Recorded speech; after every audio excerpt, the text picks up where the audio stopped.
Pastora Zenechi Rodríguez es líder de intercesión en la Iglesia Bautista en La Oiña y fundadora del ministerio Restaurando Vidas y de la SEM, Asociación Servir y Proteger. Creó programas sociales como el albergue Proyecto Samuel y Angie para mujeres con embarazo no deseados. Dirige la estancia Paraíso, cual recibió más de 50.000 personas para programas de restauración espiritual y emocional. Recibamos com fortes aplausos a la pastora Zenechi. Muito bom mesmo, é um privilégio para mim, uma honra para mim estar aqui com vocês e poder compartilhar nesse momento tão especial. Você pode assentar.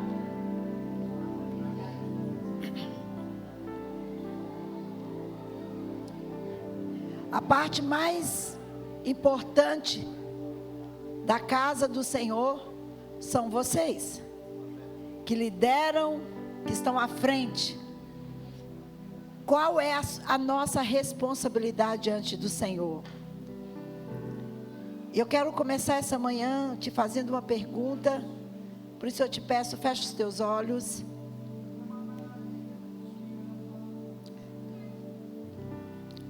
Como você se vê atuando em qualquer área de liderança?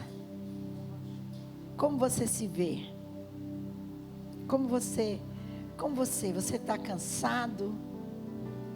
Você se vê incapaz?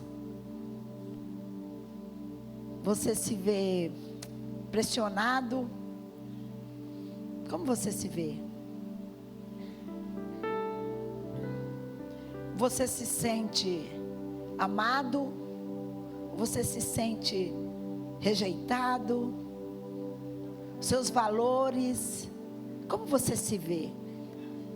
A melhor pessoa para avaliar a mim mesma, avaliar você, é você mesmo.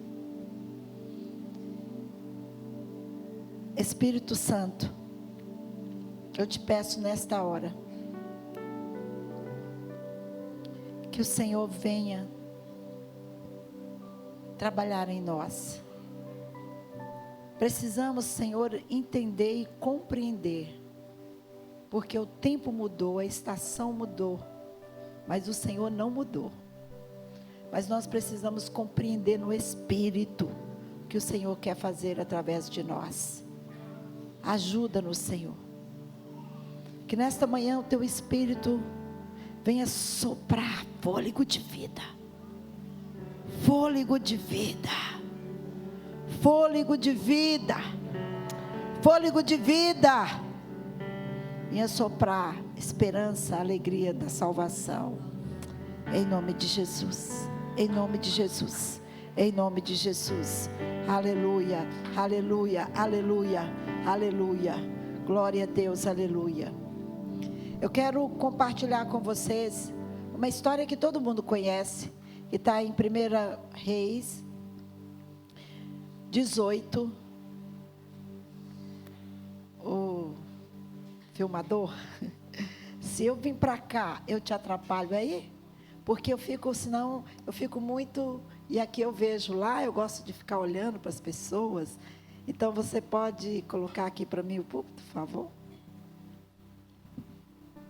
Isso, que aí aqui eu fico mais perto. Agora eu tenho uma visão mais de todos. Muito bom. Obrigada. Vamos lá. 1 Reis 18. A partir do versículo 22, o Célito vai estar lendo para nós. Mas se quiser colocar, acho que o telão está desligado, né? 1 Reis 18, a partir do versículo 22. Aleluia. História de Elias e os profetas de Baal. Está escrito. Lê espanhol, ok? Pode ser. Então você lê. Então lê espanhol. Y Elías volvió a decir al pueblo: solo yo he quedado profeta de Jehová, mas de los profetas de Baal hay 450 hombres. Dénsenos pues 2 bueyes, y escojan ellos uno, y córtenlo en pedazos, y pónganlo sobre la leña, pero no pongan fuego debajo. Y yo prepararé el otro buey y lo pondré sobre leña, y ningún fuego pondré debajo. Invocad luego vosotros el nombre de vuestros dioses, y yo invocaré el nombre de Jehová. Y el Dios que respondiere por medio de fuego, ese sea Dios. Y todo el pueblo respondió diciendo: bien dicho. Entonces Elías dijo a los profetas de Baal: escogeos un buey y preparadlo vosotros primero, pues que sois los más, e invocad el nombre de vuestros dioses, mas no pongáis fuego debajo. Y ellos tomaron el buey que le fue dado y lo prepararon, e invocaron el nombre de Baal desde la mañana hasta el mediodía, diciendo: Baal, respóndenos. Pero no había voz ni quien respondiese. Entre tanto ellos andaban saltando cerca del altar que habían hecho. Y aconteció al mediodía que Elías se burlaba de ellos, diciendo: gritad en alta voz, porque Dios es. Quizá está meditando, o tiene algún trabajo, o va de camino. Tal vez duerme y hay que despertarle. Y ellos clamaban a grandes voces y se sajaban con cuchillos y con lancetas conforme a su costumbre, hasta chorrear la sangre sobre ellos. Pasó el mediodía y ellos siguieron gritando frenéticamente hasta la hora de ofrecerse el sacrificio. Pero no hubo ninguna voz, ni quien respondiese ni escuchase. Entonces dijo Elías a todo el pueblo: acercaos a mí. Y el pueblo se le acercó, y él arregló el altar de Jehová que estaba arruinado. Y tomando Elías 12 piedras, conforme al número de las tribus de los hijos de Jacob, al cual había sido dado palabra de Jehová diciendo: Israel será tu nombre, edificó con las piedras un altar en el nombre de Jehová. Después hizo una zanja alrededor del altar en que cupieran 2 medidas de grano. Preparó luego la leña y cortó el buey en pedazos y lo puso sobre la leña. Y dijo: llenad 4 cántaros de agua y derramadla sobre el holocausto y sobre la leña. Y dijo: hacedlo otra vez, y otra vez lo hicieron. Dijo aún: hacedlo la tercera vez, y lo hicieron la tercera vez. De manera que el agua corría alrededor del altar, y también se había llenado de agua la zanja.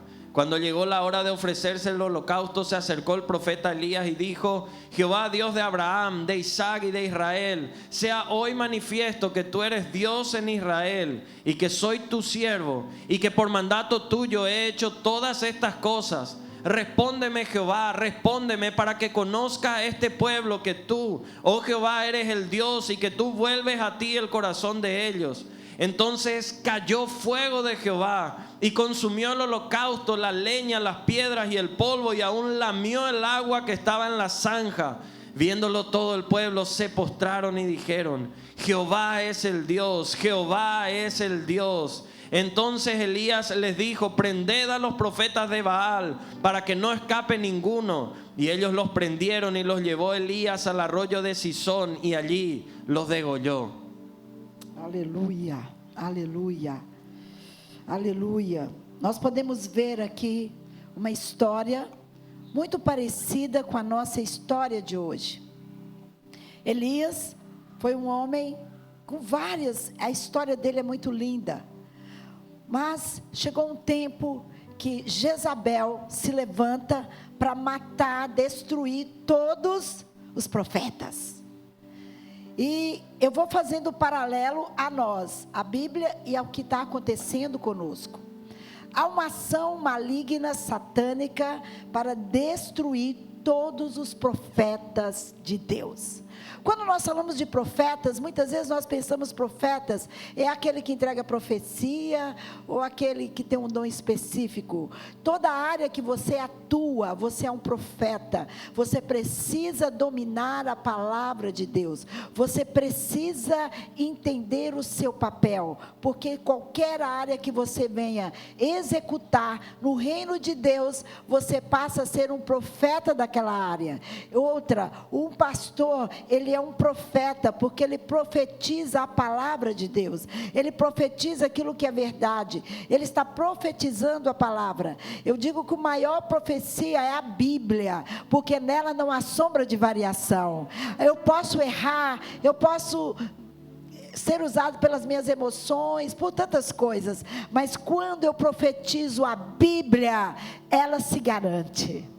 ela é resposta. Por isso nós, como profetas de Deus, nós precisamos conhecer a Bíblia, precisamos conhecer histórias, e nós estamos muito focados em alguma história que nós estamos vivendo hoje. O mundo passou, o tempo passou. Quando nós paramos, eu quero voltar um pouco à pandemia. Nós vivemos um momento, o Brasil, o mundo estava vivendo de uma forma muito especial. Tudo muito evoluído, tudo muito bem, tudo muito, né? Você não ouvia muito em guerra, mas você ouvia situações que traziam alguns sinais. E muitos, né? Muitos, o mundo inteiro se crescendo, né? Indo longe, uma dimensão grande, uma evolução sobrenatural no mundo todo. Mas de repente, o mundo para. E que é curioso, não houve ciência, não houve medicina, não houve tecnologia que pode mudar o cenário. O cenário foi, não teve rico, pobre, milionário, bilionário, todos entraram na mesma dimensão. E assim será quando Jesus voltar, todos darão conta diante do Todo-Poderoso.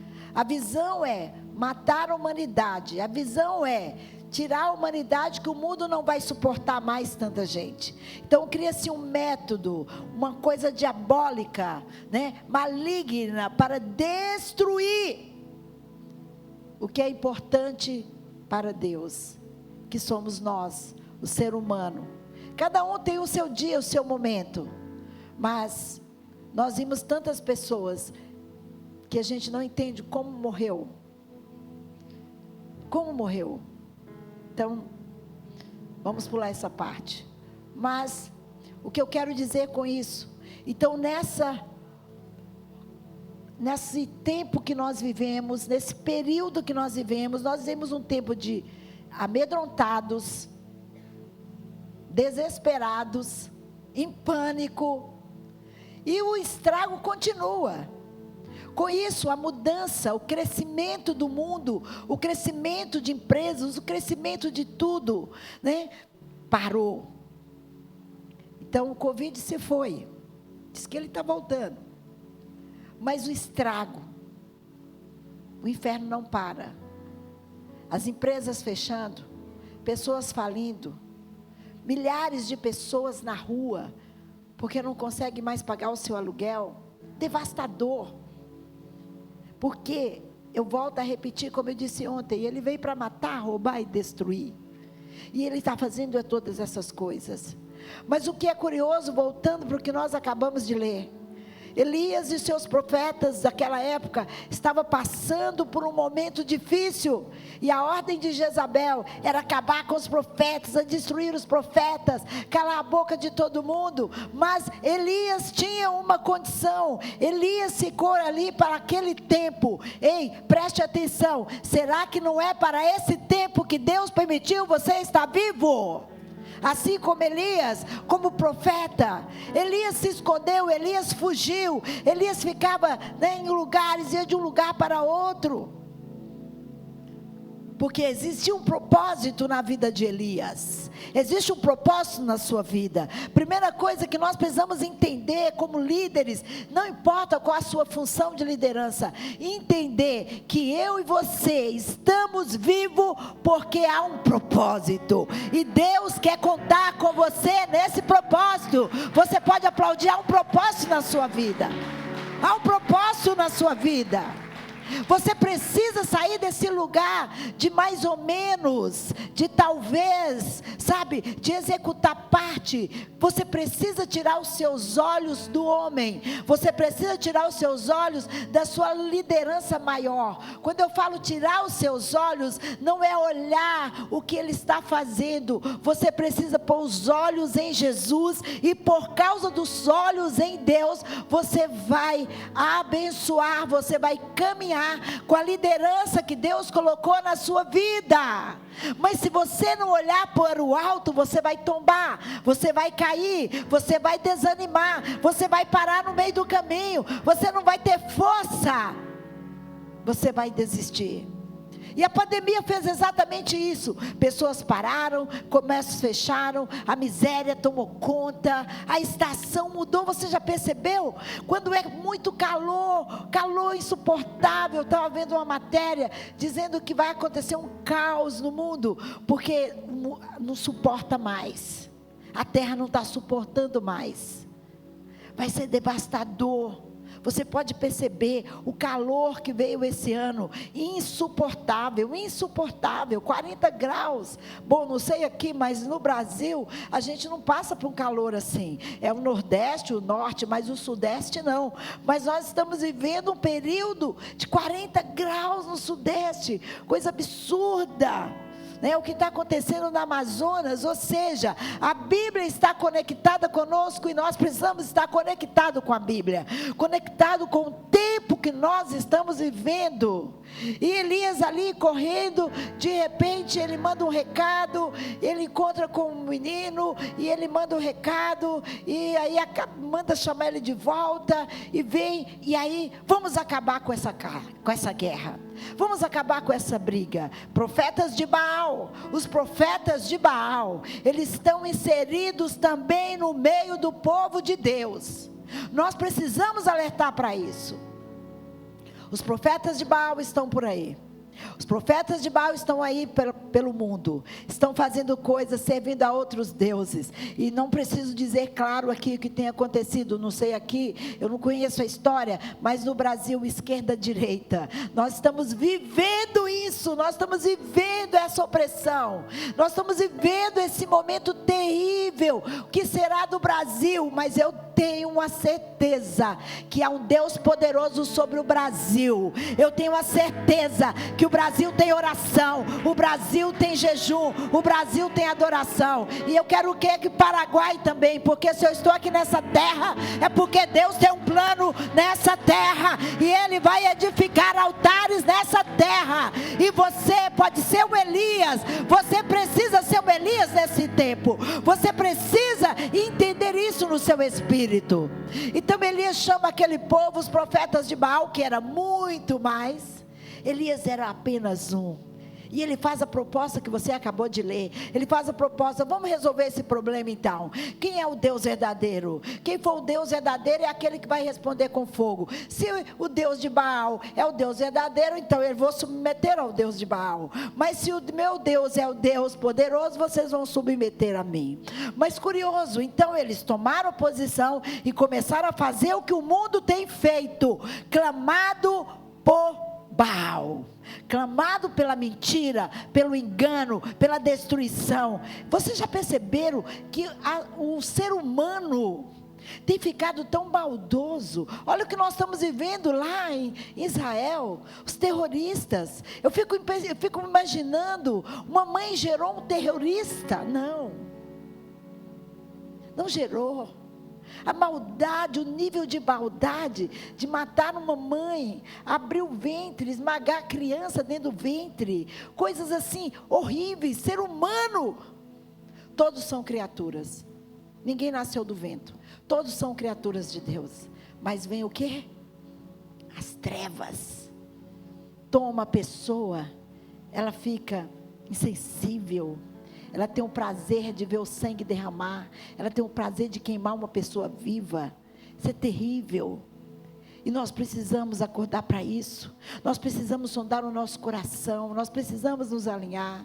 E Elias ali faz aquela reunião, e aí eles começam a clamar, porque a convicção deles era que Baal era Deus, Baal era poderoso. Eu ia acabar com Elias, um homem só, vai destruir. Meu Deus vai responder. Então fazem lá o altar e começam a clamar ao Deus de Baal. Eu abro outro parênteses aqui e te pergunto: como tem sido o seu clamor ao Deus verdadeiro, ao Deus poderoso? Sabe, isso é muito sério. Isso é muito sério. Com certeza que nesse ambiente não tem ninguém que serve a Baal. Tenho certeza disso. Mas o que eu quero dizer? Se a sua aliança não está ligada com o trono branco, com o Deus poderoso, sem você perceber, você serve a Baal. Preste atenção nisso, é muito sério. Por quê? Se o seu comportamento, as suas atitudes, a sua maneira de agir não condiz com a Bíblia, não condiz com a palavra de Deus, você está ligado a outro Deus, porque o Deus poderoso não está te ouvindo. Eu preciso olhar para mim, como eu disse ontem, eu preciso olhar, eu preciso ir para a casa do oleiro, porque é tão fácil ser enganado. É muito mais fácil eu viver, né, na facilidade. O que é mais fácil? Viver, se adaptar. Mas a Bíblia, a palavra de Deus, quem eu sou em Cristo Jesus, não me deixa adaptar. Eu não posso me adaptar. Eu preciso viver a verdade. Eu preciso me entranhar na verdade. É tão fácil. Aliás, nós já vivemos situações muito sérias de obras das trevas. Preste atenção, pastores, preste atenção nisso. Há uma ação satânica infiltrando no meio das denominações. Eu acredito isso não pode ser transmitido, ok? Estou falando direto para vocês. Satanismo. E eles chegam, eles são melhores, eles fazem tudo, eles sabem tudo, eles infiltram no meio da igreja. Só que ali tem um comando e ele começa, a primeira coisa que coloca é o desânimo na liderança. A liderança começa a ficar desanimada. Segunda coisa que ele faz, preste atenção nisso. Porque para ver se você não está se encaixando em alguma coisa, ele faz o quê? Você perder a comunhão dos irmãos. Você sai do patamar de obediência, de submissão, de companheirismo ministerial, e você começa a ser crítico.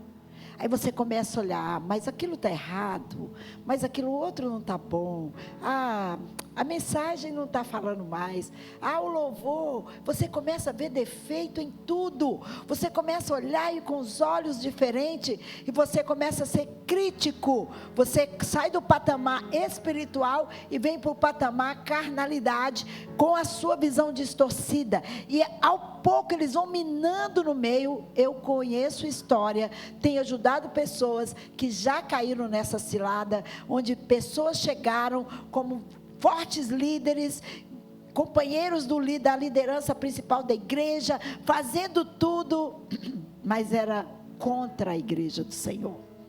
Mas veio à tona, Jezabel está infiltrada, nós precisamos tomar cuidado com isso.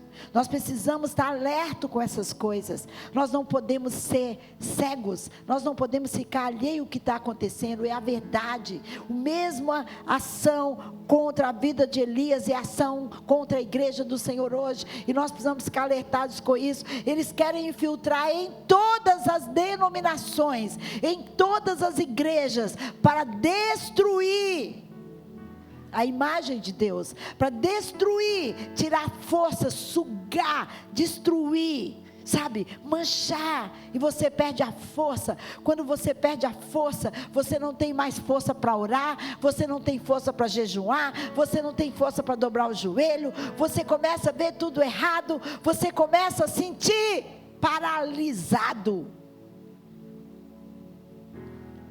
e nós não podemos aceitar isso. É um alerta para nós. É um alerta. E Elias, então faz aquela reunião, eles começam a gritar o Deus deles. E eles ficam, então o combinado era até meio-dia. Que interessante, o meio-dia tem algo muito especial no mundo espiritual. Eu quero detalhar isso aqui para você. Liderança, meio-dia é um ponto-chave. Quando você vai para o Salmo 91, ele fala sobre a mortandade que assola ao meio-dia. Ou seja, há uma ação satânica ao meio-dia, que você precisa estar estar alerta. Nós somos tão despercebidos, sabe? A igreja do Senhor é tão despercebida. Nós precisamos nos ligar mais. Eu estava agora lá em Israel, e há muito tempo a gente vê isso. Estava dentro de uma loja, e de repente deu o horário lá do moço fazer a sua oração. O que ele fez? Ele chamou o filho dele, falou: fica aqui. A loja lotada, ele parou tudo, pôs um tapete no fundo da loja e foi fazer suas orações. E o povo falando na loja, mas não. Quem quisesse esperasse. Ele ficou ali o tempo que ele entende que é necessário. E ficou. Depois ele levantou e continuou o seu trabalho. Eu estava um dia na porta do avião, também indo para Israel, já há uns 3 anos, e tinha um muçulmano. Quando chegou, na hora dele entrar, estava na hora da oração dele, o que ele fez? Ele ajoelhou na porta, ninguém entrava, ninguém saía. E as aeromoças tocando nele, dizendo: você está atrapalhando. Ele não estava nem aí. Quando ele terminou lá o tempo dele, e olha que demorou, ele levantou, entrou, nada estava acontecendo. Quando a gente entendesse isso. Nós somos muito despercebidos, passa batido. 18 horas, o relógio de todas as igrejas, o sino de todas as igrejas católicas toca. Você sabe o que significa esse toque? Para eles estão fazendo uma boa ação, mas sabe o que significa isso? Líderes, acorda para isso. Eles estão invocando a rainha do céu. O que é a rainha do céu? É devastador, destruidor. E a igreja, eu tenho falado tanto isso. Coloque o seu relógio para despertar às 18 horas. Coloque o seu relógio para despertar. Para quê? Aonde você estiver, não importa, no ônibus, no carro, no trabalho, em casa. Só para você dizer: toda honra, toda glória é do Senhor Jesus. O comando é do Deus poderoso.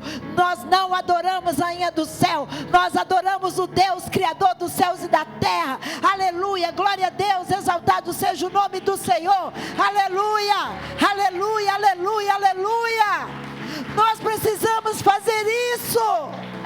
Imagina quantos somos, quanto povo de Deus. Imagina em cada lugar, em cada cidade, em cada estado, uma multidão. Só nós que estamos aqui, ó. Já pensou todos os dias 18 horas, o seu relógio, aonde você estiver, o seu vai despertar e você vai adorar o Senhor. Não importa onde você está. Nós queremos ser muito certinhos e nós não queremos causar nenhum problema. Então a gente tem vergonha. Aliás, hoje a Bíblia está ficando em casa, não existe. Agora é o celular, é o tablet, é onde a gente põe tudo, a gente mistura. Nós precisamos voltar a usar a palavra de Deus de verdade. As pessoas têm que saber quem você é, que você não compactua com as trevas, que você tem a luz que brilha. Goste quem gostar, aconteça o que acontecer. Aliás, o mundo não importa para isso.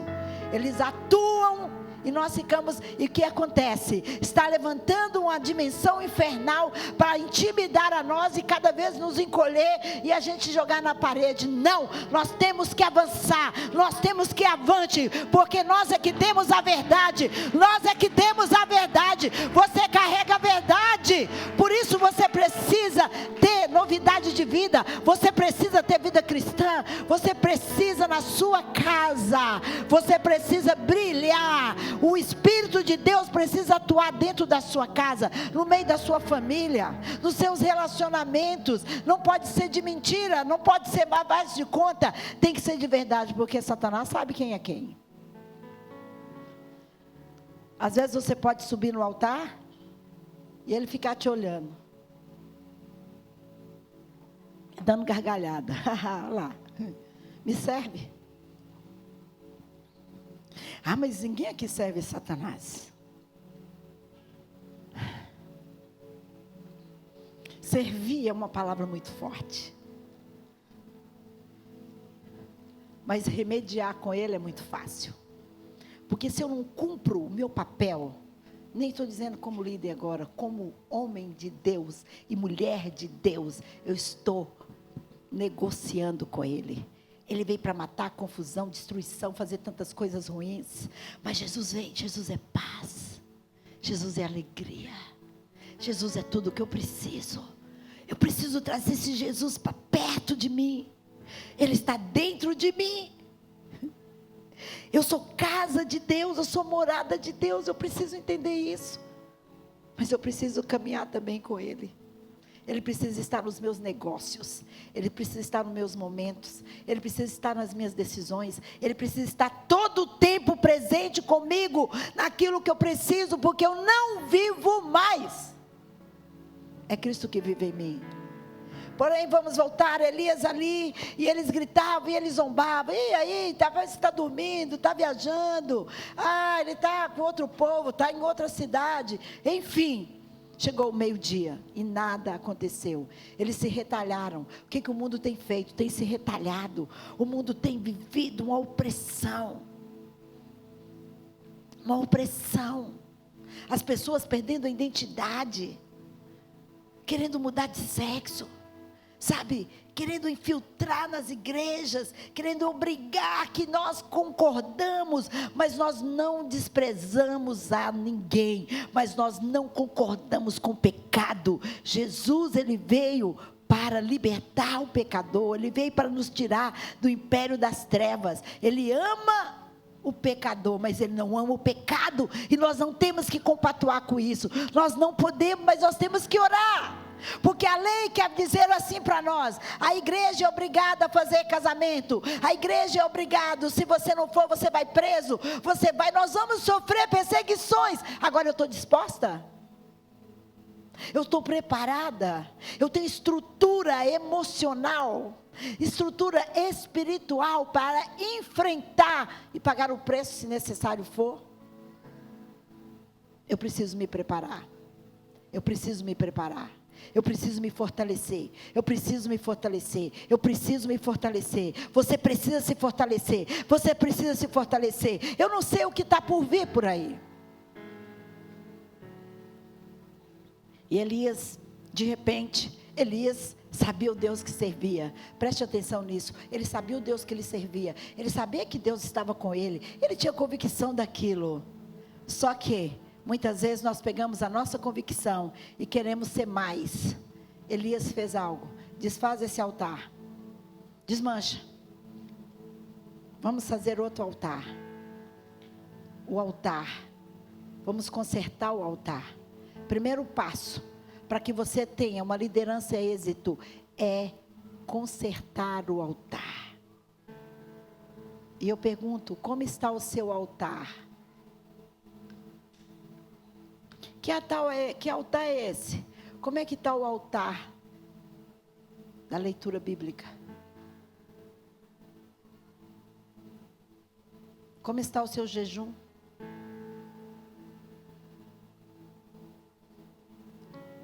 Como está o seu tempo com Ele?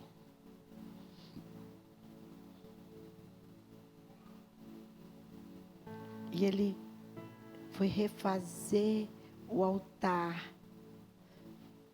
Curiosamente, nós temos o Deus poderoso. Ele podia levantar a mão e já começar a clamar. Não. Primeiro ele refez o altar.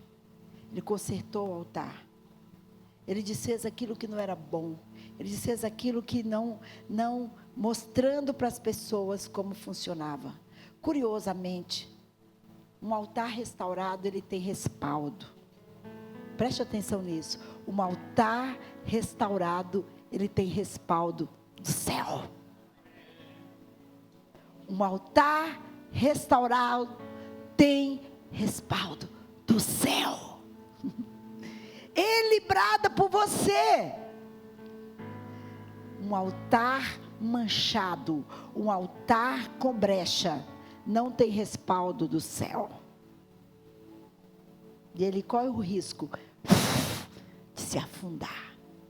E é tão sutil que você não percebe. Muitos caem no altar, muitos caem na adoração, muitos caem liderando, achando que está tudo bem, mas está indo passos largos para para o abismo, porque se o altar não estiver restaurado, eu não tenho respaldo do céu, eu não tenho comunhão com o céu, porque o céu não se mistura com faz de conta, ou eu sou ou eu sou. Então Elias restaura aquele altar, faz aquele momento sobrenatural, e ele vai ali, e de repente, curiosamente, veja bem, o que era que aquele povo estava sofrendo naquela época? O povo estava sofrendo falta de água, os animais morrendo, a seca, não tinha água para beber, não tinha coisas, estava ali uma devastação terrível. Elias restaurou o altar, pede os cântaros de água. Imagina os olhares daquelas pessoas que passavam sede, que não tinha para os animais, que não tinha para a plantação, tudo seco, parado. E Elias pega uma vasilha de água e derrama, nas pedras. Imagina o coração. O valor tem quando você se sacrifica. Foi um sacrifício. Ele deu o melhor que podia dar, água, que era a maior necessidade daquele tempo, era água. Então ele derrama, e curioso, mais uma vez, mais outra vez, água. Mas espera aí, não era para buscar fogo do céu, ou seja, o Deus poderoso, quando nós estamos alinhados com Ele, não importa se é água, não importa se é terra, não importa se é nada, Ele manda fogo e destrói o altar das trevas. Eu preciso destruir o altar das trevas que quer implantar na minha vida, que quer agir na minha vida, que quer agir no meu dia a dia. Eu preciso implantar o reino de Deus e me sacrificar. Eu preciso me sacrificar. O que eu posso dar? O meu sono, talvez? Eu gosto demais de dormir para mim. Pois é Ele que eu vou entregar. Eu gosto demais de comer tantas coisas, eu não consigo ficar 3 horas sem comer, pois é isso que eu vou sacrificar. E aí por diante, você sabe o que é mais importante para você, o que você precisa sacrificar, porque o valor do sacrifício, Ele fez na cruz do Calvário, mas o valor do sacrifício rompe os céus, quebra barreiras, destrói fortalezas, cai por terra sofisma e traz a glória de Deus para a nossa vida. Aleluia! Ele muda a atmosfera. Aleluia! Ei, você e eu, nós precisamos mudar a atmosfera. A gente fica assim, Deus faz isso, Deus faz aquilo, Deus muda isso. Ei, está na tua mão, está na minha mão. Ele já deu a nós o comando. Tem coisa, a existência, eu preciso mover a terra para que a glória de Deus desça. Ou a glória de Deus vai descer através de quem? Da política? Do governo? É através do governo, igreja, o poder está nas nossas mãos. Agora é triste saber que homens e mulheres estão se envolvendo na política, não para ser alguém que vai pisar e vai ser um Elias, mas se misturar com eles. Triste. Eu não sou contra. Eu quero abrir um parênteses aqui. Eu não sou contra. Tem que ter sim político na igreja. Tem que falar sim de política. Tem que alinhar o povo de Deus. A gente fica sem saber de nada. A gente não entende nada. E a gente vai caindo nas ciladas. A igreja precisa gerar. Sabe por que nós estamos vivendo o que está vivendo? Eu tenho dito isso no Brasil. Porque a gente tirou a política da igreja. Tirou tudo da igreja. Nós não nos envolvemos com a política. Aí o diabo falou, parabéns, é isso que eu queria. É tudo meu. Vou fazer do jeito que eu quero. A gente vota, colocam lá, ele cai, ele vai para o outro lado. Por quê? Porque nós colocamos e nós não oramos, nós não cuidamos dessas pessoas. Porque para quê? A igreja não mistura com política. Da onde nós tiramos isso? Então isso foi uma teologia das trevas que dominou a liderança forte, e a política ficou do lado de fora, e tinha o prazer de dizer, nós não envolvemos com política. Mas que política? envolver com o reino de Deus. E Satanás dominou. E hoje nós estamos pagando o preço disso. Agora nós estamos trazendo de volta, mas o que? Estamos sendo perseguidos. Quer calar a igreja não pode avançar, a igreja não pode. Os nossos irmãos que estão lá dentro sofrendo perseguição. Mas eu tenho falado, e aí? É muito fácil votar. Nós oramos, Deus coloca. Depois ninguém cuida. A gente ainda fala mal depois. A gente planta e a gente mesmo destrói a nossa plantação. A gente precisa, vocês conseguem entender a nossa responsabilidade como homens e mulheres de Deus. Nós precisamos saber que eu e você somos representantes do reino de Deus aqui na terra. Eu sou uma representante, eu tenho que ter o caráter de Cristo, eu preciso ter o caráter de Cristo, e caráter de Cristo não é porque eu aceitei Jesus, ou porque eu tenho habilidade. Caráter de Cristo é cavado no joelho, caráter de Cristo é cavado na busca, na entrega total. Os seus dons são maravilhosos, você faz um trabalho lindo, eu não conheço o trabalho de vocês, mas com certeza vocês fazem um trabalho maravilhoso, mas e daí? Ele não vem buscar o teu trabalho, vem buscar a tua vida, a tua santidade, a tua limpeza diante do altar do Senhor. Muitas pessoas não gostam de ouvir isso, e muitos falam assim: ai pastora, seja mais leve, você pega muito pesado. Eu falo, fica à vontade, não precisa me ouvir, mas eu não fui chamada para falar minhas palavras, para agradar. Eu vim realmente a desagradar aquilo que não agrada a Deus. E é por isso que eu estou aqui. É por isso que eu estou aqui. Porque vocês são muito preciosos. Vocês são muito preciosos. E vocês precisam entender algumas coisas. Não é só servir o altar. Não é só estar na igreja. Não é só ser um líder. É ter uma vida em Cristo Jesus. Não mais eu vivo, mas Cristo vive em mim. E Elias arruma o altar e faz e põe lá, aí joga água. Imagina os olhos, é a mesma coisa se fosse agora. Peraí, tinha que ser álcool, querosene, gasolina. E aí, como é que vai cair fogo do céu se a água está correndo? Aleluia. Mas Elias faz algo mais importante ainda, que serve de lição para nós: arrumar o altar. O seu altar tem que ser arrumado todos os dias na sua casa, no seu tempo com Deus, porque você não sabe como está você. Você não sabe como está você, mas Ele sabe como você está, e Ele precisa cuidar de você. E Ele faz todo esse momento ali de quebrantamento. Foi um momento de quebrantamento, foi um momento de renúncia, foi um momento de entrega e entregar. Sabia que Elias poderia ter sido lixado? Porque ele estava dando o que era mais precioso, água, que era o momento.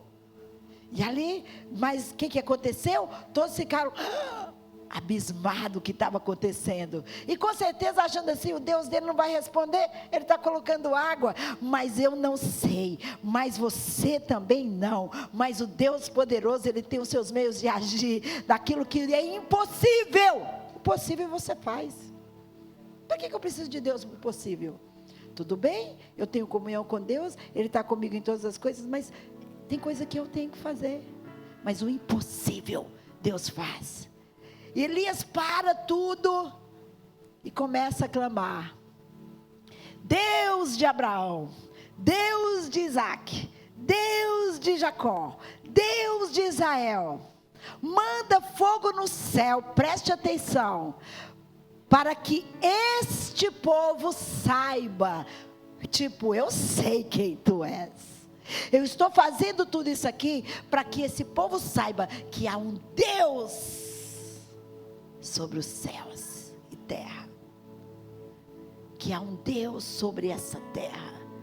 Ele não disse, Deus, ele podia ter feito uma oração assim: Deus, o Senhor sabe, Deus, só eu sobrei, só eu sou profeta, porque a gente gosta dessas orações românticas, né? Romântica. Deus, o Senhor conhece o meu coração, tu sabes, Senhor, que eu te amo, tu sabes que eu estou dando a minha vida, não está fazendo mais do que sua obrigação. porque Ele já deu a vida dele para nós. A gente fica nesse romantismo, nessas orações de peregrino. Deus, por favor, Deus, me responde. Ei, Senhor, Tu sabes, meu Pai. Tu sabes nada, você é que sabe. Você tem que ocupar o seu lugar em Cristo Jesus. Dizer: Deus, eu estou passando aqui, mas eu sei quem Tu és na minha vida. Eu sei quem Tu és. Eu sei que Tu podes na minha vida. A gente precisa parar de lamentação. A gente não precisa ser miserável para Deus. Davi fala, né? Miserável homem que sou. Mas vivia, uma hora estava aqui, outra hora estava lá. Miserável homem que sou, Pai. A gente precisa parar com isso. A gente precisa se humilhar. Se humilhar não é lamentar. Se humilhar é se derramar, é se entregar, é sacrificar e posicionar em Deus e dizer: eu sei que o meu Redentor vive. Eu sei o Deus que eu sirvo. O inferno está nos enfrentando. O inferno tem feito de tudo para nos parar, para nos atingir. Mas você tem que ficar de pé, bater os teus pés no chão e dizer: eu sei que o meu Redentor vive. Eu sei o Deus que eu sirvo. Eu sei o que eu posso, eu sei o que eu tenho, eu posso tudo naquele que me fortalece. Eu tenho que me posicionar. Mas é tão difícil, eu oro, mas não vem resposta. Há quanto tempo? Que tipo de oração que você tem feito? Oração sem comunhão não tem valor. Preste atenção nisso, oração sem comunhão. É a mesma coisa de eu chegar aqui e começar a pedir algo para Ele. Olha, eu preciso de uma ajuda. Você pode me dar uma ajuda em tal área? Você pode fazer por mim? Ele vai dizer: sim, eu vou tentar te ajudar. Olha, mas eu não posso. Isso aí é demais para mim. Eu não posso. Tá bom, eu vou ver o que eu posso fazer. Aí ele sai dali, ele nem lembra mais. Quando nós oramos sem comunhão, nós queremos entrar numa fila, na expectativa que Deus volte para mim, que Deus olhe para mim. Ei, você é escolhido. Você é escolhido. Você é separado. Você é amado. Sai desse patamar de destruição e vem para o patamar de vitorioso. Foi isso que Elias fez, para que esse povo saiba que há um Deus, que há um Deus em Israel. Aleluia. Não, eu já sei, eu não preciso saber, eu tenho convicção, mas eles não sabem Deus. E de repente caiu fogo do céu, consumiu aquele altar, consumiu aquela água, lambeu, a Bíblia diz, lambeu a água. E todo o povo teve que dizer: só o Senhor é Deus. Ele é o Deus verdadeiro de Elias. Era apenas um homem, era apenas um. Mas um homem hoje, ele não anda só. Ele tem um batalhão com ele. Os anjos do Senhor. Os anjos do Senhor. Acampa-se ao nosso redor, para nos guardar e nos livrar de todo mal. Mas a Bíblia diz também: se você crê, você vai ver a glória de Deus. Quando é que você vai crer de verdade? Quando é que você vai aceitar? Quando é que nós vamos entender isso e nos posicionar? Primeira coisa, uma das coisas que precisa jogar por terra é o nosso eu, nosso orgulho. Eu faço, eu sei, eu consigo, né? O que eu sinto no meu espírito aqui? O que eu sinto? Eu sinto uma liderança forte. Eu sinto que são pessoas muito dotadas, pessoas capazes. Eu sinto algo que precisa romper assim, poderosamente. Eu sinto que vai acontecer um romper de Deus. Desde ontem que eu pisei nesse lugar, é a impressão que eu tenho. Há uma alegria no meu espírito, porque muitas vezes eu estou em lugar, eu saio tão arrasada, tão entristecida, que eu vou para o hotel e falo: Deus, que isso? Senhor, eu entreguei o teu recado, mas Senhor, tu está triste. Mas sabe o que eu sinto aqui, de verdade? Eu senti uma liberdade do Senhor. Sabe, Deus tem mais para fazer. Deus tem mais para fazer. Deus tem mais para fazer. Deus tem mais para fazer. Há uma barreira. Há uma barreira que precisa ser quebrada. Para vocês romperem. Para vocês ir além. Para vocês fluírem. E é no seu departamento. Eu não estou falando, é de qualquer departamento. Até você, se tem aqui alguém que limpa esse lugar, é uma profeta que está limpando a casa do Senhor, que está aqui e precisa romper no mundo espiritual. Não existe, tudo é espiritual. Eu não posso ser carnal, agora eu estou limpando a igreja, então eu sou carnal. Sou uma pessoa comum, sou uma faxineira, sou um faxineiro. Não. Você está limpando a casa do Senhor.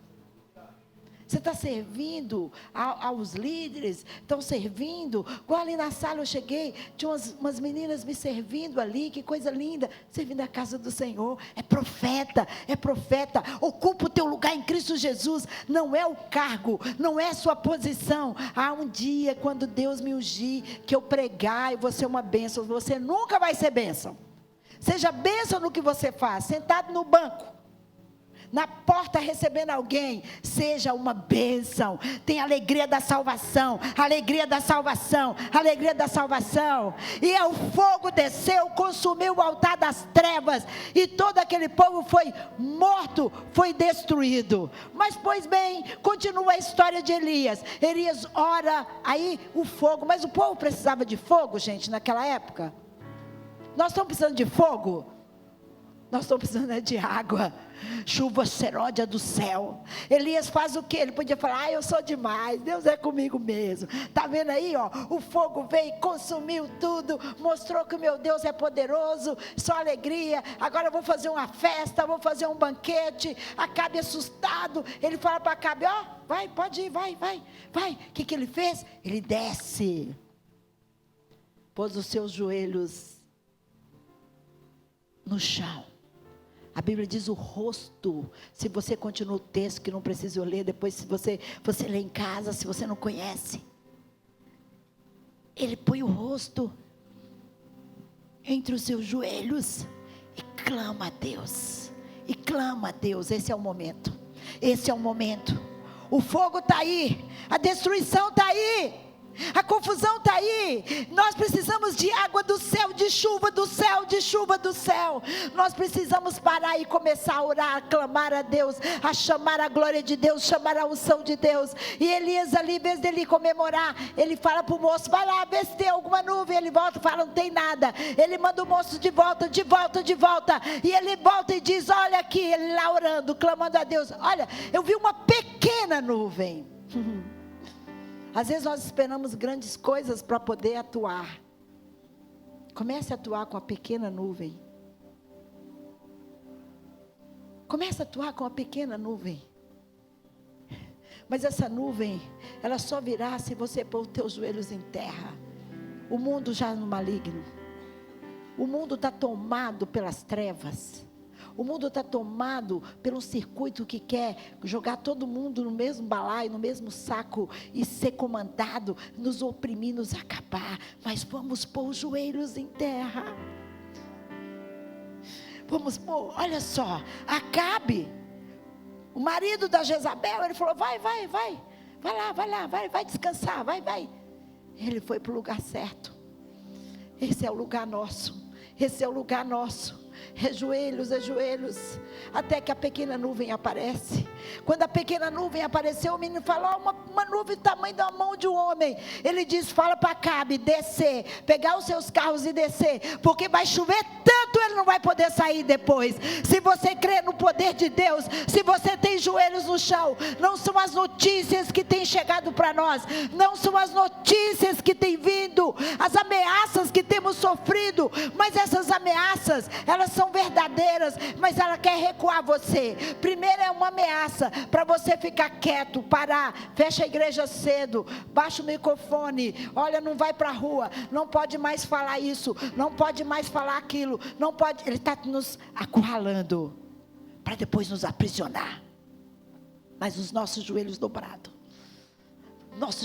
liderança, Vocês precisam, não sei se tem, deve ter, não sei, mas tem um dia que vocês param para jejuar e buscar a Deus juntos, consertar o altar, sentar com o pastor, sentar com o líder de jovens, sentar com o líder de criança, do louvor, e consertar o altar. E aí, como é que você está? Como você está se sentindo?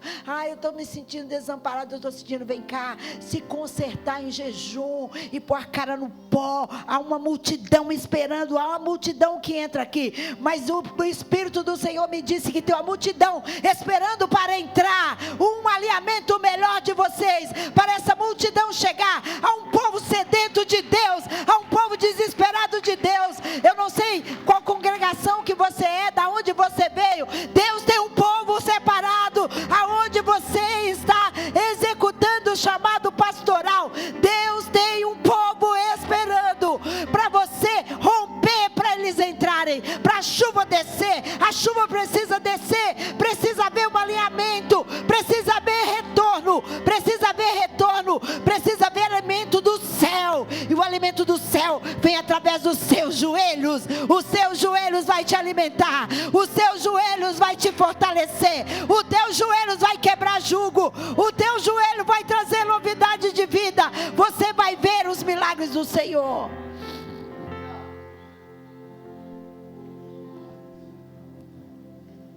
E a chuva desceu com força. Lindo.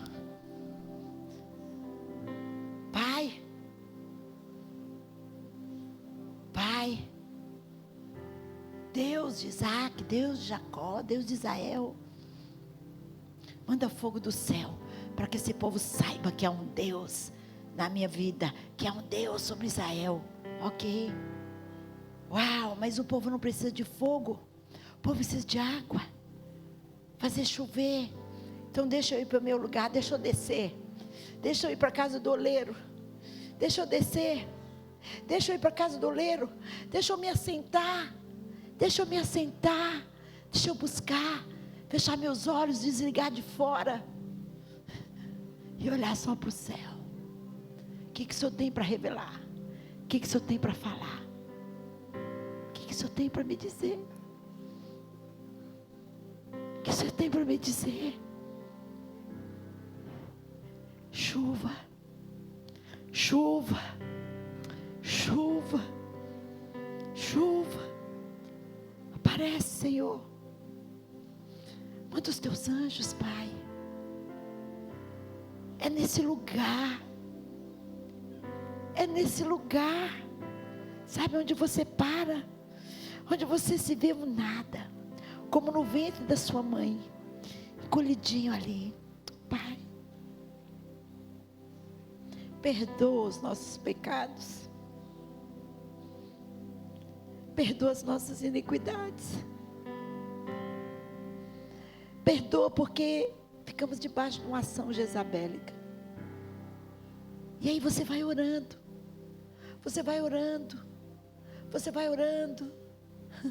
o Pai vai te visitando, e você vai se enchendo, você vai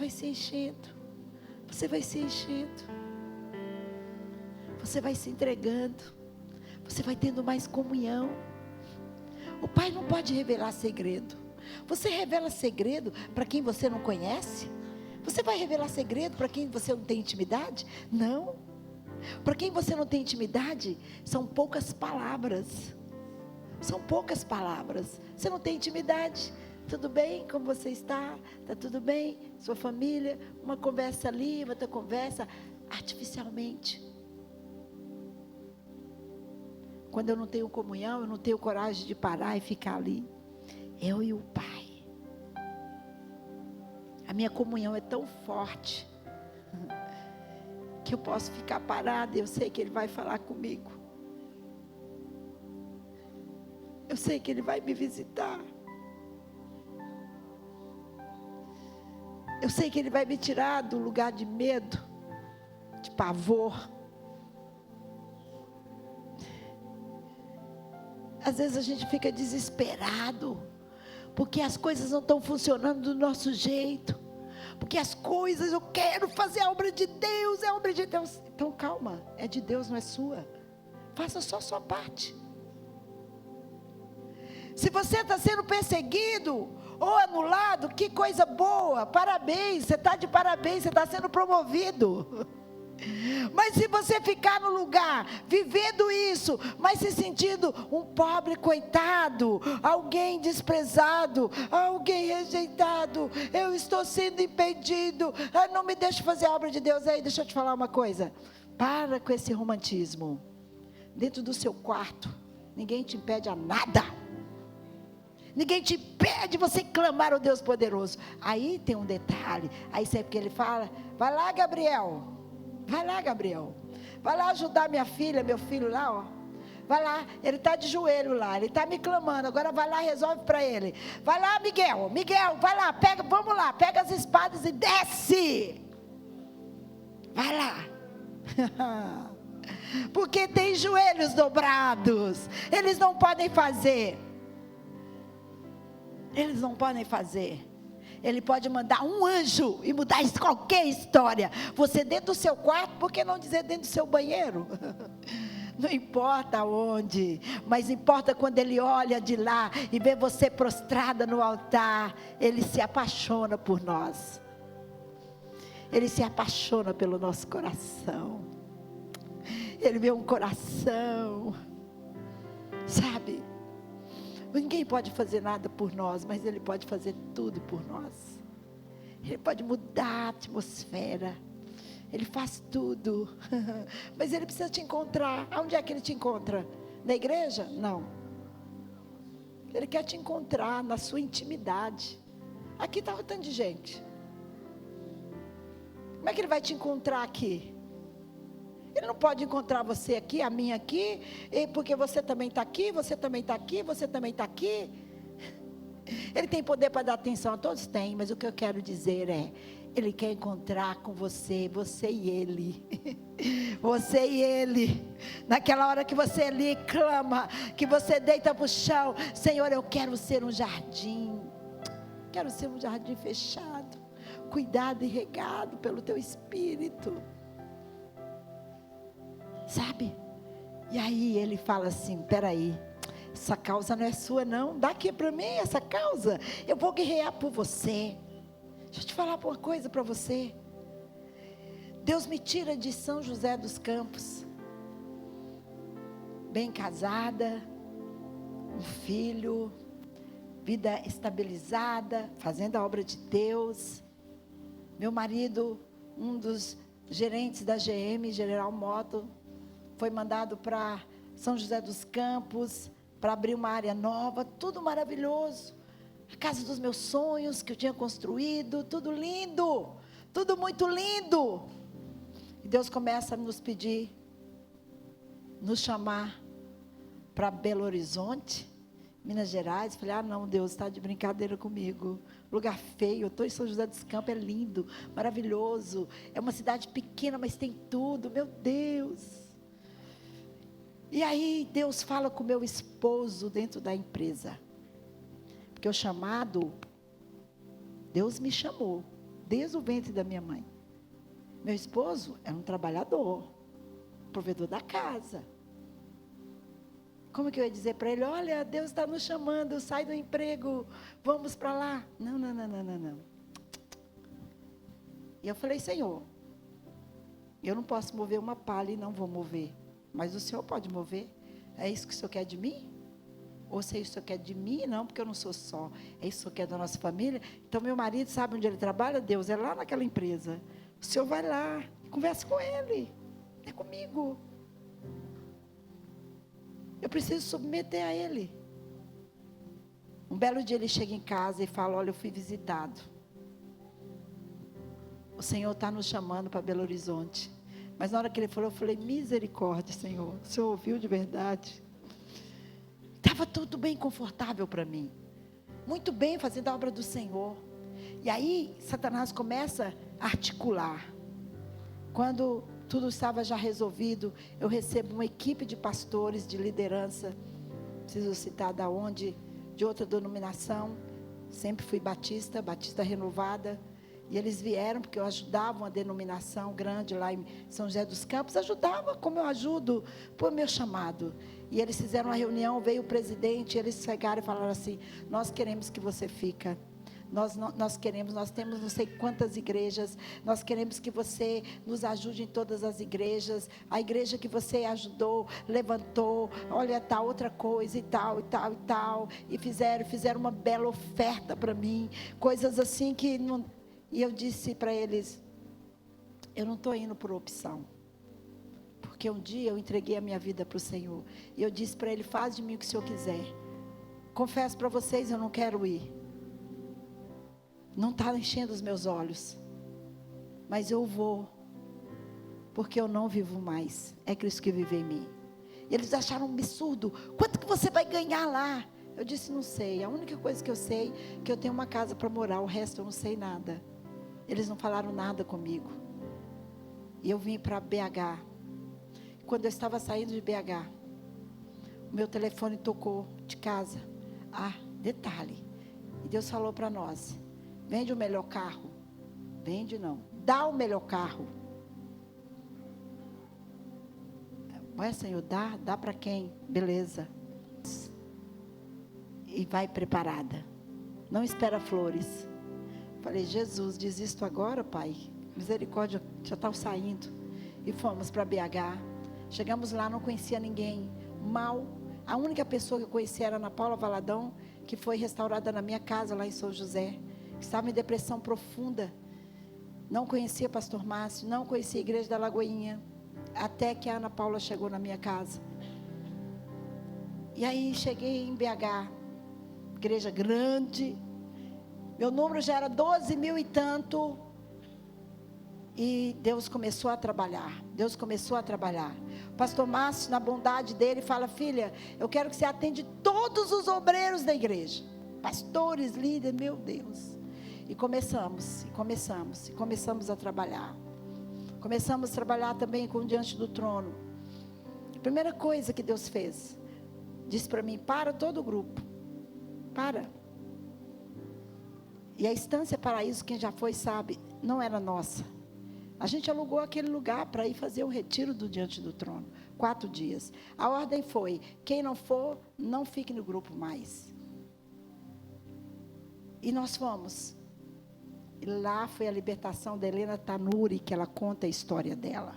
Foi lá na Estância Paraíso que Deus virou a Helena do avesso. E tantos outros. E aí começou.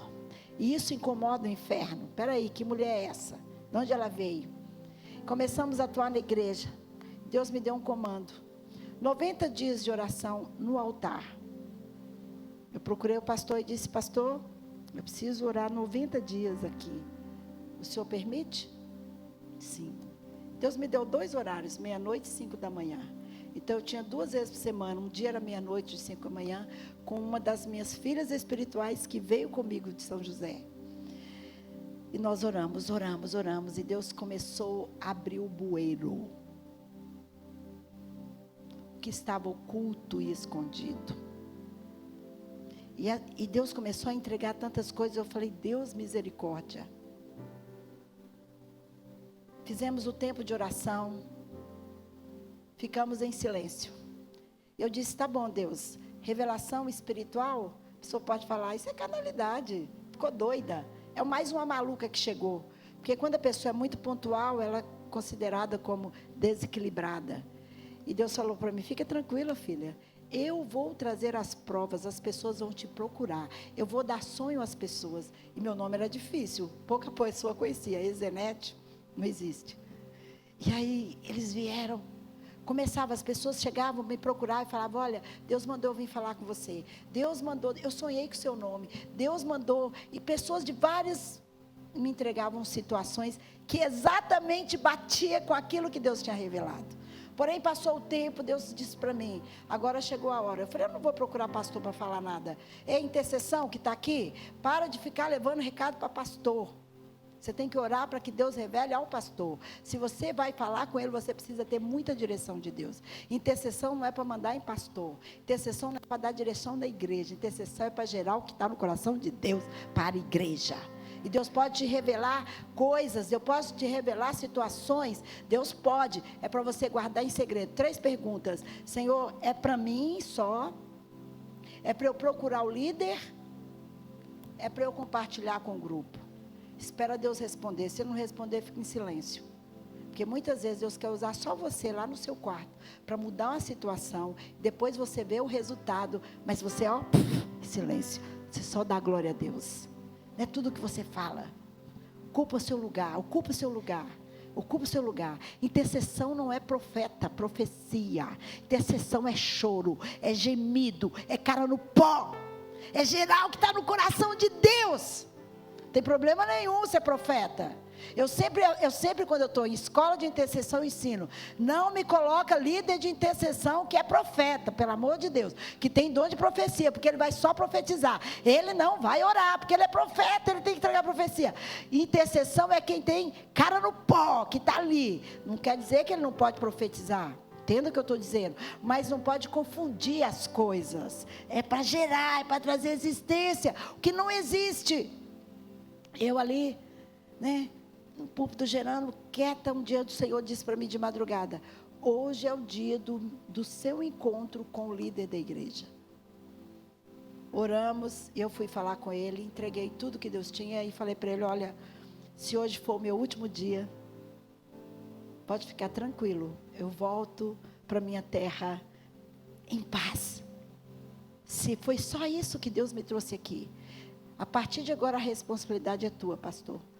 Eu só estou aqui como instrumento de Deus. O Senhor pode me dispensar e eu estou voltando para a minha cidade, mas eu cumpro o que Deus quis. E ali começou um desfecho terrível, terrível. O pastor me procura depois de alguns dias e fala, dobrou o joelho e disse para mim: olha, hoje eu vou começar a agir. Oramos por ele e ele foi fazer o que ele tinha que fazer. Uma pessoa que era do lado dele, uma pessoa que era entranhada com ele, tinha toda uma armação para arrancá-lo e ocupar o lugar. E Deus trouxe à tona.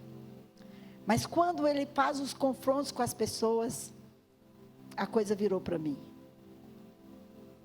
Essa pessoa, ela fez uma ligação para mim com tanto ódio, ela gritava no telefone.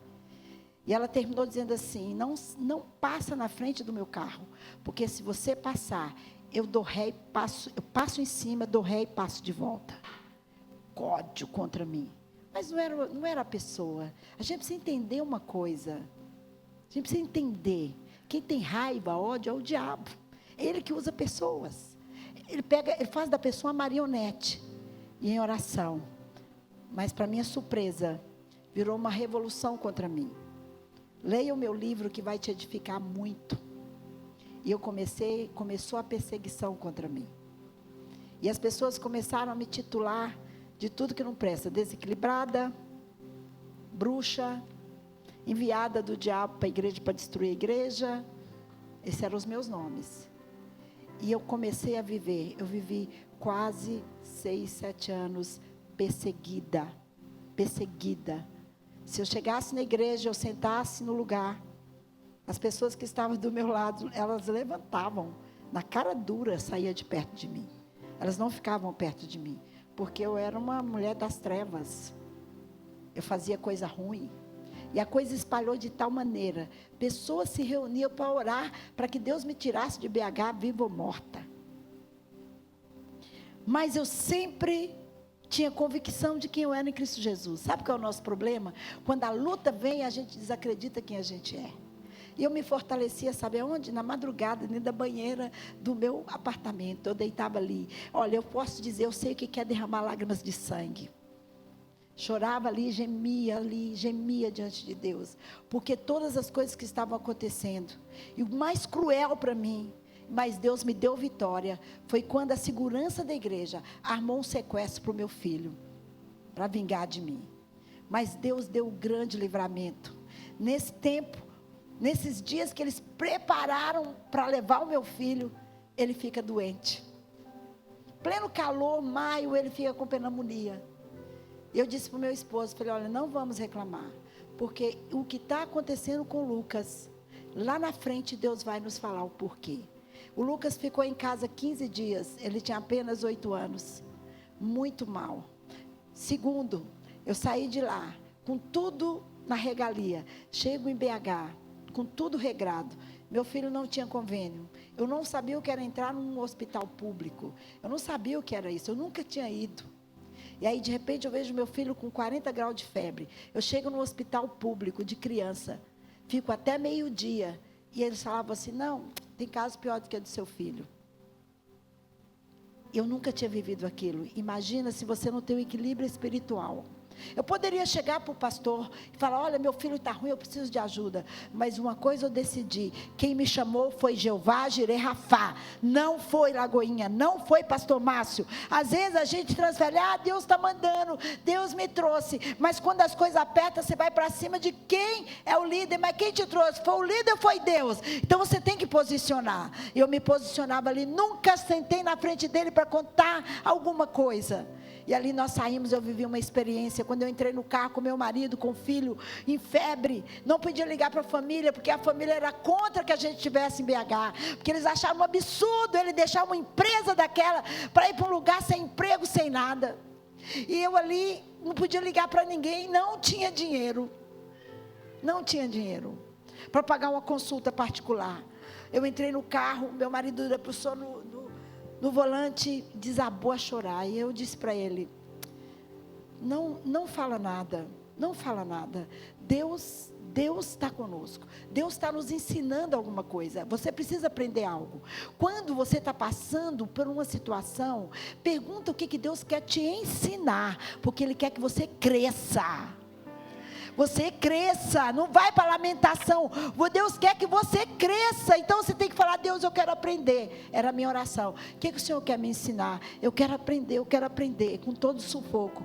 E quando eu entrei no carro, meu marido saiu do carro para ir para casa.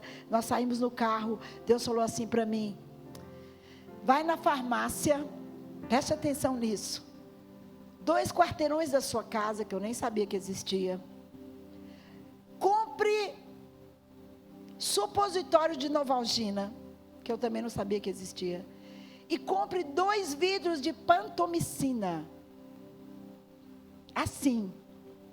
Jesus, falei, amor, tem farmácia lá perto? Ele falou, vamos procurar. Aí cheguei na tal farmácia, 2 quarteirão, falei, moço, eu preciso disso. Existe isso? Existe supositório de Novalgina? Ele falou, existe. Eu falei, eu quero um. Agora eu quero 2 vidros de tal. Ele falou assim, não, isso é antibiótico, você precisa de receita. Eu falei, moço, não tem receita. Porque quem que mandou aqui foi o médico dos médicos, ele manda em tudo. Ele que me mandou aqui. Ele falou, não, mas ele tinha que dar escrito. Eu falei, não, já está escrito. Eu discuti com ele ali, e aí ele foi lá, pegou, falou, moça, isso aqui vai me dar problema. Eu falei, não vai, porque quem está mandando eu vim aqui é o médico dos médicos, ele manda em tudo.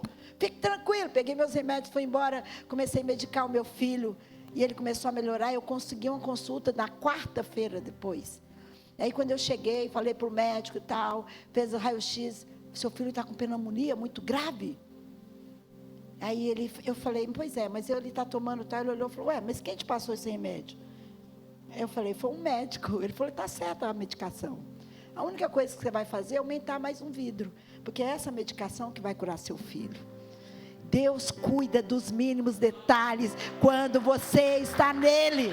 Mas não é fácil, é uma renúncia de vida.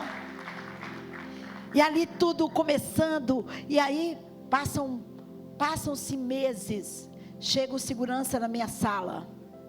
Pastor, eu preciso da sua ajuda. Eu inocentemente, não, vem cá meu filho, senta. Ele tremia, eu estou morrendo. Meu Deus, sentou. Pastor, eu quero te pedir perdão. Perdão? Por quê? Aí ele conta, porque eu armei um sequestro para o teu filho. Eu não consigo dormir, eu não consigo comer, eu estou ficando louco. Se você não me liberar, eu vou ficar louco. Imagina como eu senti naquela hora, o chão, aquela cena assim na minha cabeça. E ele buscava o Lucas para mim. Eu ligava para ele, falava, fulano, traz o Lucas para mim.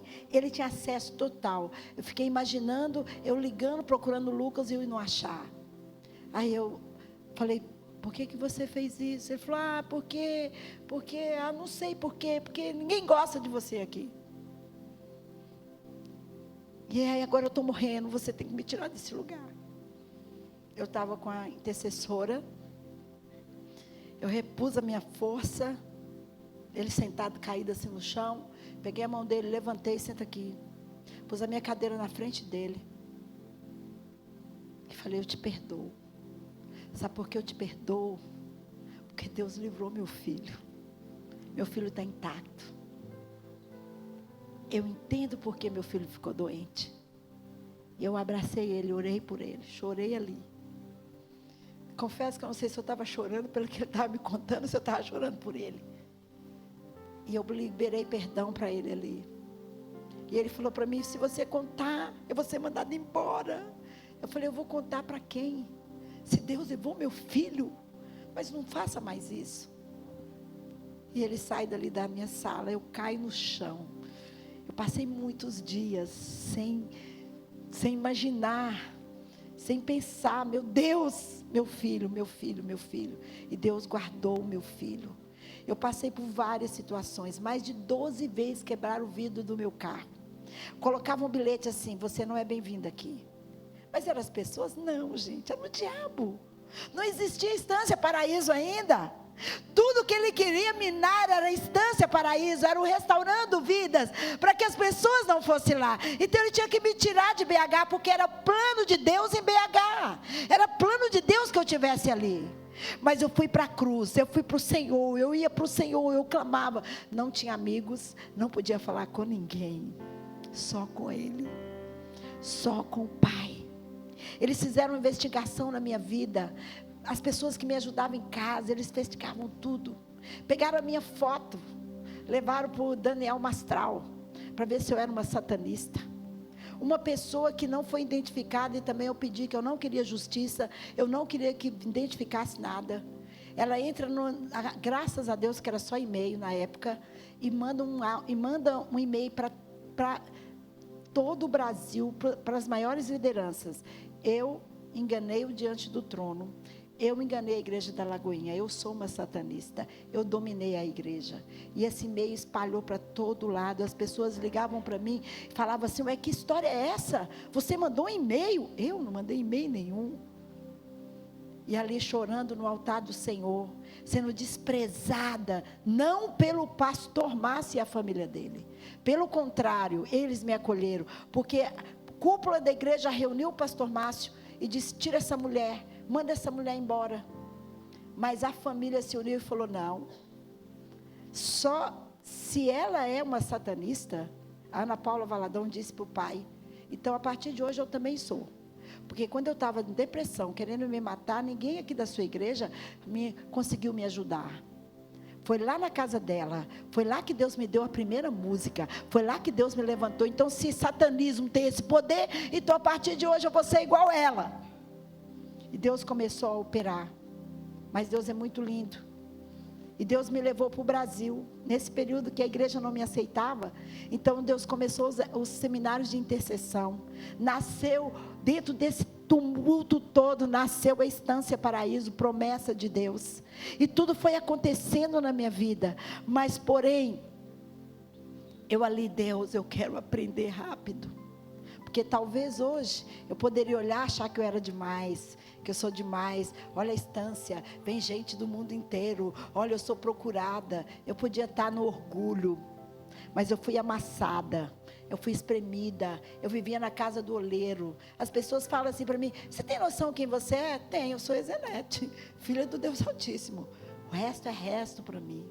Eu gosto de pessoas, eu gosto de ser perto de gente, eu gosto de tocar as pessoas, porque Jesus era assim, Jesus tocava as pessoas, nada de estrelismo, nada de isso, não gosto, não sai, termina culto, estão em conferência, ai, minta para a salinha para as pessoas não ficarem em cima de você, não, o culto não acabou, vou esperar terminar, deixa as pessoas vir, não tem problema nenhuma, sabe, mas eu fui amassada, eu fui quebrada, eu fui humilhada. Um belo dia, esses mesmos que eles se levantaram, Deus se manifestou na vida deles, eles fizeram um dia de jejum, eu não sabia de nada, pedindo perdão a Deus, dizendo: Deus, o Senhor mandou uma profeta para o nosso meio e nós rejeitamos, mas o Brasil acolheu ela, nós queremos ela de volta. Eles fazem uma reunião, me chama, eu brinquei com a minha auxiliar, falei: agora eles vão arrancar minha cabeça igual João Batista, porque só faltava isso. E aí eu cheguei naquela sala, aquela multidão de homens sentados, liderança, menos o pastor Márcio, ele nem sabia. Deus não permitiu ele saber o que estava acontecendo, mas eu também fiquei em silêncio. E eles falaram: nós queremos te pedir perdão. E cada um foi falando, cada um foi falando, cada um foi falando. E depois eles lavaram os meus pés. E falaram, eles não me reconheciam como pastora. Eles falaram: nós vamos te reconhecer publicamente na igreja, para que todos saibam. O jogo virou. Eu estou contando isso para você, porque os dias são esses. Pode vir todos os tipos de perseguição. Ou você sabe quem você é em Cristo Jesus, ou você vai morrer como os profetas de Baal. Ou você tem que saber, perseguição virá. Hoje, para a glória do Todo-Poderoso, não que eu sou boa, é a misericórdia de Deus. Sou respeitada, sou amada. Hoje sou conselheira da maioria daqueles que me perseguiram. Sentam na minha sala, conversam comigo. Alguns trabalham comigo, porque a obra de Deus não é minha. E eu sabia que ali era uma obra, não era uma coisa de homem, era uma coisa do inferno. Mas por quê? Também foi desmontada uma ação satânica que queria afundar a igreja. Então eu fui alvo daquilo tudo. Eu poderia ter desesperado, eu poderia falar: Deus só trouxe para cá, olha o que eu estou vivendo. Não, eu tinha convicção em Cristo Jesus. O que nós precisamos é ter convicção. Elias só trouxe fogo do céu pela convicção que ele tinha. Elias só fez chover porque ele tinha convicção. Mas curioso, depois que tudo que Elias fez, Jezabel manda um recado. E preste atenção agora. Jezabel manda um recado para ele: do mesmo jeito que você fez, vai acontecer com você. E em palavras comuns: eu vou acabar com você, vou te destruir, vou te matar. Você está ganhando muita alma? Sua obra está crescendo? O seu chamado está indo? Deixa comigo. Eu vou pôr uma perseguição na sua vida que você vai ver que vai acontecer. Eu vou te parar, eu vou te adoecer. Eu vou fazer você se sentir rejeitado no meio desses. Eu vou acontecer. E a gente cai nessas ciladas.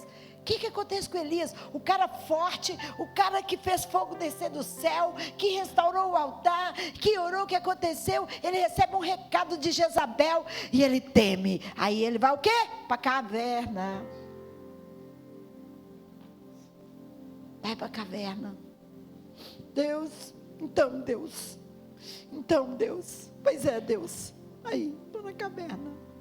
Então faz comigo, me mata, me enterra junto com meus pais. Eu quero encerrar essa manhã chamando a sua atenção. Jezabel está por aí. As ameaças estão por aí. As artimanhas estão por aí. E Elias deita e dorme, porque ele tinha certeza que Jezabel ia alcançá-lo. Deixa eu te falar uma coisa. O Deus poderoso, que faz maravilhas, que eu quero chamar a sua atenção. Para de executar a obra de Deus. Lembre que você primeiro é a obra de Deus. Elias executou todas as coisas, mas quando se diz a respeito dele, ele caiu. Ele fracassou. Porque ele servia a obra de Deus. Sirva você primeiro. Cuide de você. Cuide de você. Cuide de você. Você é a maior obra de Deus. Antes de cair fogo do céu, antes de você ver a cidade transformada, antes de você ver a igreja crescer, cuide de você, porque os ataques virão contra você. As trevas vão investir contra você.